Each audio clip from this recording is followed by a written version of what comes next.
መስቀል ኃይላችን ነው። መስቀል ቤዛችን ነው። መስቀል የነፍሳችን መዳኛ ነው። አይሁድ ይክዱታል፣ እኛ ግን እናምናለን።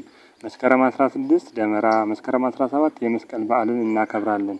ደመራ ምን ማለት ነው? ደመራ የግዕዝ ቃል ሲሆን የአማርኛ ፍቺውም ወይም ትርጓሜው ጨመረ፣ አሰባሰበ፣ አንድ አደረገ ማለት ነው። ይህም ህብረትን ይገልጽልናል ማለት ነው። እኛም ክርስቲያኖች መስከረም 16 እንጨት ሰብስበን ደመራ ደምረን እጣን እያጨስን እናከብራለን። ይህ ከየት መጣ? ታሪኩስ ምንድነው ቢባል በመስቀሉ የማያምኑ አይሁዳውያን የክርስቶስ መስቀል ሞት እያስነሳ፣ ድውይ እየፈወሰ፣ እውር እያበራ ሲያዩ በቅናት ተነሳስተው መስቀሉን ሰው ወደማይደርስበት ቦታ በመውሰድ ጉድጓድ አስቆፍሮ በመቅበር ለ300 ዓመት የቆሻሻ መጣያ በማድረግ መስቀሉ የት እንዳለ እንዳይታወቅ ለማድረግ ሞክረው ነበር።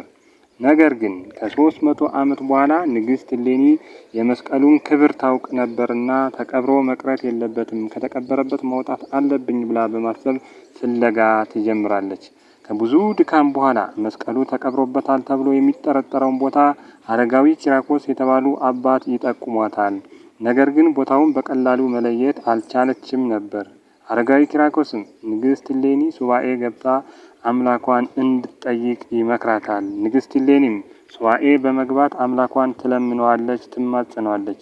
አምላኳም አላሳፈራትም። እንጨት አሰባስበሽ ደመራ ደምረሽ እጣን ብታጨሺ የመስቀሉን ስፍራ ደመራው ሲነድ በሚጨሰው ጭስ አማካኝነት ቦታውን ወይም ስፍራውን ይጠቁምሻል አላት።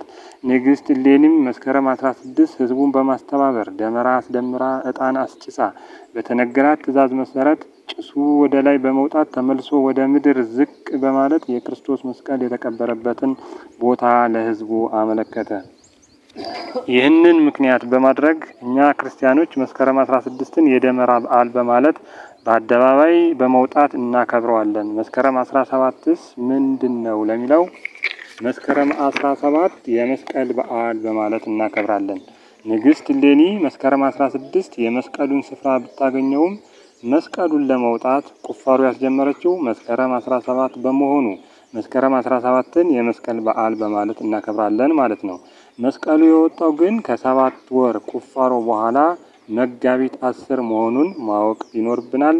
እንደ አንድ ክርስቲያን የምናከብረውን በዓል በመጠኑም ቢሆን ማወቅ አለብን ብዬ በማሰብ ያወቅኩትን ለእናንተ ለወንድም እህቶች አካፍያለሁ። ቁም ነገር ካገኛችሁበት ለሌሎች ወንድም እህቶቻችን እንዲዳረስ ላይክ፣ ሼር፣ ኮሜንት፣ ሰብስክራይብ ማድረጋችሁን አትርሱ። ሰላም ሁኑልኝ። አመሰግናለሁ።